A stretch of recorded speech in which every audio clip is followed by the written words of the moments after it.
What's up, everyone? Tyler Dunn here with Jay Skurski, my friend, your friend. We're here live in West Palm Beach. Should we give everyone Yeah, you know what? Let's give everybody a look. Can we turn this around? Can you do it? Yeah. There we go. We're here at the NFL owners meetings. There's Sal. Look at Capaccio down there working. Can we zoom in? Can't Always zoom. grinding.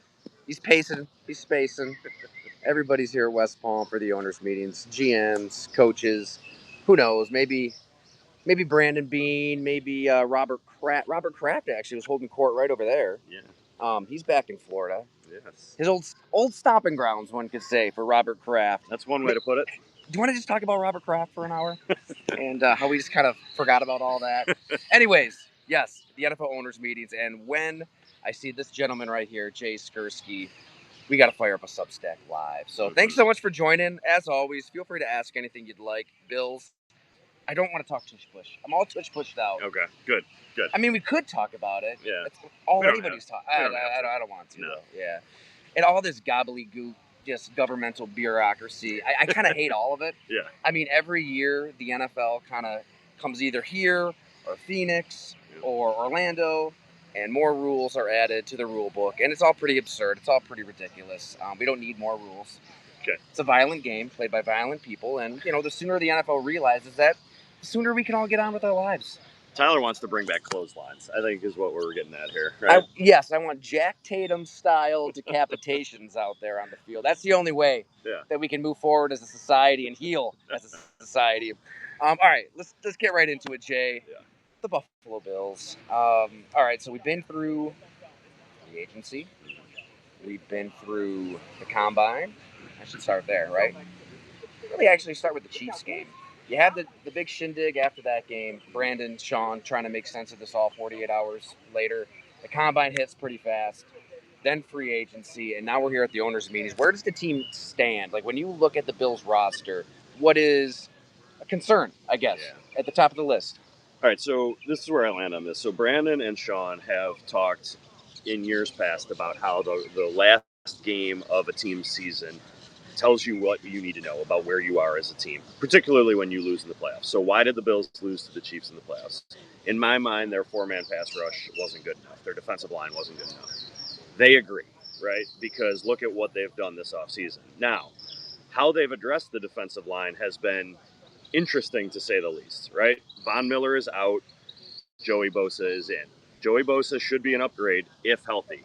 However, that if is written in very, very large capital letters, right? Because he hasn't been healthy. He has not stayed healthy the last 3 years. And I don't know that you can rely on him or depend on him to stay healthy. I don't know that the Bills know that they can do that, right? They're taking a calculated risk, a bit of a gamble there that Bosa is in their strength staff. They believe in their sports science staff. They believe in their strength and conditioning staff. I get all that. I understand that. I respect it. They think they're going to be able to keep him healthy. Well, they need to, right? Because they went into the offseason saying, we need to rebuild our defensive line. So the marquee addition is Bosa. The other two additions are Michael Hoyt and Larry Ogunjobi to this point. Both of those players are suspended for the first 6 games. That is bizarre, is probably the best word that I can use to come up with, particularly since they knew before they were signed in each case that they were going to be suspended. So you've added 2 guys that are going to practice in the spring. They're going to practice in training camp, the preseason. Then the season's going to start, and they're not going to be there for 6 weeks. And to me, it is unrealistic to think that they're going to come back in week 7 and jump right into the rotation in a defense that they've never played in, with teammates that they've never played with. Who knows what kind of shape they're going to be in. I mean, I'm sure they'll keep themselves in shape, but they're not going to be able to be ready to go right in week 7 and contribute the way that the guys that have been on the field for 6 weeks are going to do. So how long does that take? A month? 3 weeks? We're into week 10, week 11 before these guys are really, and that might be optimistic. Yeah. It might even be longer than that before they're really comfortable with what they're being asked to do in this defense. So they went into the offseason with the idea that they need to rebuild their defensive line, and right now they've replaced Joey Bosa with Von Miller. That's what they've done. They've got work to do, a lot of work to do there. Free agency's picked over. So what's that leave? There's one avenue to really, barring a trade, right? And their cap space makes that a challenge. So they've got the draft. And that, to me is the focus is going to be right there on the defensive line. Sean McDermott has not always played rookies. He's played some. Trey White played as a rookie, Tremaine Edmonds, obviously Josh Allen. They've relied on some rookies. They're going to have to rely, I think, on young players along the defensive line. Well said there by Jay. I will say this, though. Bob McGinn's defensive line, part 7 of 12, the draft series, it's live at the site right now if you guys want to check it out. And there are, as one scout put, 12 starter-worthy D linemen. This isn't even counting edge. So just interior guys that the Bills have really been searching for, right? I mean, and we've gotten into it. You got to take some chances. You got to take some risk. Maybe it's a character risk. And you go through Bob's rundown of these D linemen, these interior 3-techs that they need in these playoff games. There are some red flags, right? There are questions about desire at times, which would be alarming to me. There's questions about other things. But I feel like the Bills, if they're looking for a starter day one game wrecker, you might have to be a little more elastic than they've been round 1, round 2 on some of the off the field stuff. And you know what? I thought it was fascinating. Zach Taylor, right over there in the tent, all the coaches met with us. AFC yesterday, NFC today. Zach Taylor, Bengals coach. They've taken some risks that the Bills probably wouldn't even consider. Some have hit, some haven't. A certain wide receiver certainly did not hit for Cincinnati. But I thought he put it perfectly. He said, in so many words, you can't write the book on these guys like 1 year into their career. A lot of guys do turn their career around. You have to believe in your culture, believe in the vets that you have in that room. And the Bills have a strong locker room. I feel like you can draft one of these prospects, whoever it is. Again, look at Bob's rundown and feel good about them assimilating. And look, if it doesn't work out, if it blows up, so be it. But I would love to see Buffalo just take a chance. Yeah. Right? You want strong culture. You want the guys playing Settlers of Catan and having fun and everyone eats. And that shit does matter. I'm not saying it doesn't matter. But you need some dogs, that overused term. You do need some of that. So maybe that's an answer. You're saying they need to draft somebody to make an impact right away. Okay. Do you think that maybe Sean McDermott, Brandon Beane should not rethink the way they go about that process, but maybe be a little bit more open-minded to taking in one of these prospects that comes with a little baggage? Well, I think you made a good point in that they have the locker room that should be able to withstand that type of thing. That should be able to, if you have a player who isn't maybe a finished product and has a couple of warts, you should be able to polish him and get him to buy into what you're doing and to believe in the system and the culture. I mean, the Eagles did that with Jalen Carter, right? And obviously a super talented player, but probably would have went earlier in the draft if it weren't for some of those questions, right? Could have been first overall pick. Probably should have gone earlier in the draft, So I think that the Bills do have the locker room. I believe in everything that you just said in terms of the culture, and I believe it was as strong as it's ever been in Buffalo last year.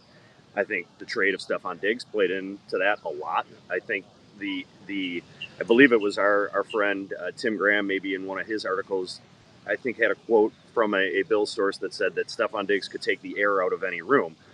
I think the air was back in the room last year with the Bills. So what I'm getting at there is I do agree with you that they should be able to withstand that type of player if a guy comes in and maybe they do have some of those types of questions. Now, to your point, though, and I'm interested to read Bob's story there about this class. Maybe you find a guy that checks every box for you, because if it's that deep, my thing is they need an ass kicker up front. Right. Dwayne Carter, yeah. multi-captain at Duke. Yeah. A lot to love about him as a person, as a player. He's far from done. Don't get me wrong. No. But maybe another personality type wouldn't hurt. It's okay to take a chance. The way they raved about him last year. My thing on this is the Chiefs is the team that the Bills are chasing, right? Every team is chasing, but particularly the Bills, and we all know their history. They've lost twice in the last 5 years in the postseason. Once was to the Bucks, and once was to the Eagles, obviously in February. In each of those games, what was the key to the other team's victory, to Tampa's and Phillies? The defensive line, without question. The defensive line. The Bills have to get better there. They have to dominate up front. Sean McDermott starts every post-game press conference, win or lose, talking about the battle at the line of scrimmage. So it's quarterback play, and then it's offensive line and defensive line, however you want to rank those in terms of what matters to the team's head coach. The defensive line traditionally in the postseason has underachieved for the Bills, and that's putting it as kindly as I can put it. They have not gotten what they need to get from Ed Oliver. Greg Rousseau probably had the worst game of his season in the AFC Championship game. picked a bad time for that. Daquan Jones is a guy that I think they want to upgrade from. He's getting, long in the tooth at maybe 32, 33 years old, whatever he is at this point. They got to get better there. And so whether that means, to your point, rolling the dice on a guy who maybe could be that, but you're not quite sure. Listen, you're picking number 30, and you're not going to get a slam dunk prospect. You're not getting a top 10 prospect. That's the reality of being a good team. Brandon Beane, his track record with his early picks, we know the history right now, the recent history. Keon Coleman, Dalton Kincaid, Kyer Elam being a big bust.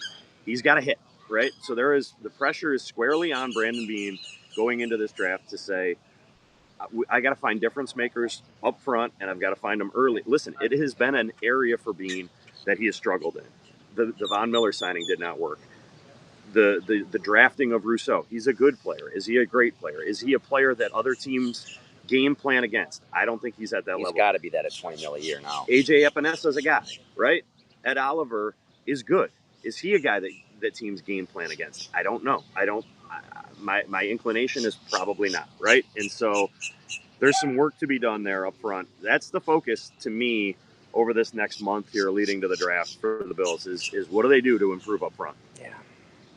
And, I guess in Brandon Beane's defense, a lot of the mid-round picks have hit, right? I mean, Christian Benford is, to get him where you got him, is a home run. Yeah. And it makes up for Kyer Elam, obviously. Terrell Bernard. I mean, I know it was hot and cold there for a bit in the playoffs, making that play that he made on Mark Andrews. Like that, that's huge. That's exactly what you need out of this defense. But they got to hit on some of these top picks. And I thought it was interesting. I was looking back at some Hall of Fame GMs. Ron Wolf, one of the best to ever do it. Obviously, Brett Favre on. His first-round picks aren't that impressive. Yeah. I mean, he's not hit, but he nailed the middle rounds. He made the right decisions in free agency. He was bold. If he swung and he missed, he was unafraid to swing again. And so I think that's kind of where Brandon Beane's legacy is going to be defined. Hasn't hit home runs with all these first-round picks. That's okay, but then you've got to hit on a Von Miller. Yeah. Didn't hit. We can talk about the ACL. That was hurt. awful timing. Yeah. And he was looking a lot better than I thought Von Miller was going to look before that ACL. Yeah. But now it's all about Joey Bosa. What are they getting in Joey Bosa? I asked Sean McDermott about Bosa, and the first thing he brought up, the injury concerns. I mean, unsolicited, he's pointing right to those injuries. It's just a matter of fact that he hasn't played a lot of football these last 3 years. So they've got a plan, and they went after that plan the day after they signed him. But how realistic is it that you're going to get 13-plus games out of Joey Bosa, you think? Here's the answer. I don't know, and they don't know, which is more of an important thing. I shouldn't be expected to know, but they don't know. How could they, right? And so it's a calculated gamble. It is a risk. I think, if Bosa is more than a 40% snaps a game player, I'd be shocked. And honestly, I don't even know that they want him to be at that because ideally Joey Bosa's ready in January. That's the number right? to look at more than the games, isn't it? Like, what percentage of the snaps? To me, that's exactly. And so, does he play 17 games? Maybe. But if he plays 17 games at 30% of the snaps, that's maybe more important to me than if he plays 14 games at 60% of the snaps, right? So, a lot is riding on Bosa. A lot is, you made a really good point with the Rousseau extension. He has to be more than just a guy now. He has to be a guy that he's got to be a double-digit sack guy. He's not achieved that in his career. I think he's a good player. I really do. I think he took accountability when he signed his contract extension, acknowledging that the defensive line underachieved in that game against the Chiefs. I like a lot about Greg Rousseau, but when you get paid the way that he did, expectations rise. He has to rise his game to meet those now. Totally agree. And here's back to the PED pickups. What did the Bills know and when did they know it? Yeah. That's the question. Maybe we'll never get the truth. What do you have on that? Yeah, so, they knew with Hoyt. They knew he was getting suspended. Hoyt is a player. Here's the interest in Hoyt dates back to last offseason when he was a restricted free agent with the Rams. The Rams ended up putting a second-round tender on him. That took the Bills out of the running. They wanted to sign him last year. So this is a player that they have a plan for, a specific plan for, who they believe can be a really, I don't know if unique is the right word because that's an overused, misused word, but he can fill a role that I don't know that they've had maybe since, I think a good player comp for him is Lorenzo Alexander. So I think that they envision a really him playing an important part of this defense. So they wanted him last offseason, didn't happen. They wanted him so much that they still enter into contract negotiations knowing he's going to be suspended 6 games, but they get 3 years out of it, right? So he's a player that they believe in not just for 2025, but moving forward, they think he's going to be a part. The Ogunjobi one is the one that doesn't make a lot of sense, right? He finds out, and to his credit, he could have signed without telling them. He found out as he was coming to the Bills to take a physical, went into Brandon Beane's office and said, I just found out this is happening. Beane's explanation on this is that at that point in free agency, it was pretty picked through. There was not going to be a guy out there if they walked away from the deal with Ogunjobi who they thought was going to give them in free agency what they were going to get from him. He was a player that obviously Beane has known for a long time. He's got a family relationship from Ogunjobi's high school, so way back to high school. They looked at his time with the Bengals, who run a similar defense, and said, we think he's a better fit than the defense he was playing in Pittsburgh, and that he can be, I think he had 7 sacks his last year in Cincinnati. They think he can be closer to that type of player. Ogunjobi's, listen, he's a Walter Payton Man of the Year candidate in Pittsburgh. He is going to fit that culture. You can debate what you think that means. Again, it matters to this franchise. It matters to this organization. It's been very good. I think, it's unusual. It's odd to say about a guy that's coming in, starting his career suspended, that he's going to fit the culture, but I think he will. Here's my thing on it, though. Really, there was no one else out there. Like, you couldn't find any other defensive tackle who was going to give you on a 1-year contract what Larry Ogunjobi was going to. Whatever you think about Pro Football Focus, his grades were awful last year. So, I don't anticipate that matters much to the Bills. It may not matter to many fans. It may matter to some. But he did find out before the signing became official.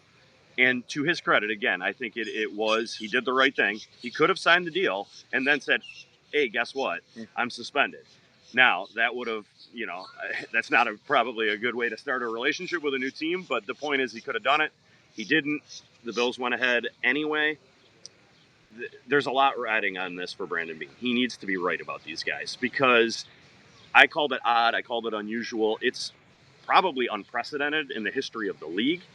And if it doesn't work out, Beane knows he's going to take some heat for it, rightfully so. And we always say it's about January. We want to hit that simulate to January button for the Buffalo Bills. So you get into that game against the Chiefs, and there's Larry Ogunjobi just wreaking absolute havoc. That's what we're going to judge. It's all forgotten about that. Yeah. Yes. Yeah. Can we talk about PEDs too? I mean, I don't know. I feel like we hear that and we think anabolic steroids. We think like back in the 70s, these guys just taking a needle, sticking it in their ass and becoming Marvel superheroes. Like, I don't know. Like, I want to do a story on, like, where is that line for performance-enhancing drugs? Because you go into a GNC, there's a lot of shit in there. Yeah. I mean, there's a lot of different supplements. There's a lot of different nutrition powders, pills that these guys can take. I genuinely, like, they know the rules. They know what is allowed, what isn't. But there is a lot of gray area there. And, I mean, the NFL does so many ridiculous things this time of year that, I don't know, part of me wants to say, like, short of the heavy stuff, the anabolic steroids, these guys should be able to take supplements for their bodies. And, like, those rules should, like, soften to an extent and at least maybe provide a little more clarity. I mean, I can remember being at the Combine in 2011, 2012, maybe at the Milwaukee Journal-Sentinel. And at that time, like, there was really no testing for HGH. And Thomas Dimitrov, the GM for the Falcons, told me, it's kind of like an honor system. If a player is looking a little bigger, we'll look into it. I'm thinking, no way. you're not going to suspend, your own player and that. Like, but, and for that story, I talked to, like, Amon Green, some of these former players, and they're like, look, it's already just naturally producing elements in your body. What's the harm in putting more of it in you? I'm just saying, like, at some point, I'd love it if the players union took this up and press the issue a little bit. Like, these are finely tuned, well-oiled machines. And PED, I'd love to know what these two guys took. Yeah. What was it exactly? Yeah. So I know in Hoyt's case, he believes that it was a supplement that he received from a trainer that he had trusted, had built a relationship with, that elevated his level of testosterone beyond what was an acceptable level. Ogunjobi doesn't know at this point whether it was a tainted supplement. So I have a bit of a differing opinion on this than you. Number one, neither of those excuses carry any water for me. The first thing that a player learns at any level of high-level athletics, whether that you could even go back to high school, to college, wherever these things are banned, is you are responsible for what goes into your body, right? So Michael Hoyt and Larry Ogunjobi deserve a lot of criticism, and it's their fault. Straight up, it's their fault. They didn't know what they were cut taking. them some slack, Nope, Jay. I'm not cutting them some slack. They didn't know Trying what to take care of their bodies. Okay, their number one responsibility as a professional athlete is know what you put in your body. They got lax on that, so it's their fault. Now, that being said, though, we know what's allowed, right? The NFL knows what players can take, and the NFL knows what players can't take, right? Or what they shouldn't take. So why doesn't the NFL make these supplements available to these players? And why don't they say, we know that this is okay for you to take, whatever it was that they were taking, right? Why doesn't the NFL, why doesn't the league, or if it's too much for the NFL, and I understand that would maybe be a big undertaking, why don't the teams know what their players are taking? And now, for the Bills, this is an interesting one because those two guys weren't employed by them, right, when they tested positive.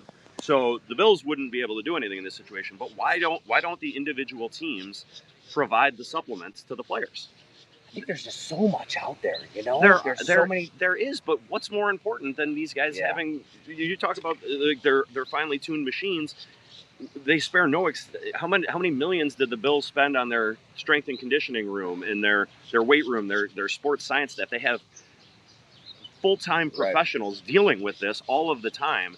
And if it's so important as to what they're taking, why doesn't the league or the teams do a better job of protecting their players so they don't get a tainted supplement, so they don't have to get something from a trainer who you thought had your best interest at heart and then you find out doesn't? I just think that the league could be more proactive in making sure, or the teams could be more proactive in making sure that this type of situation doesn't happen to their players.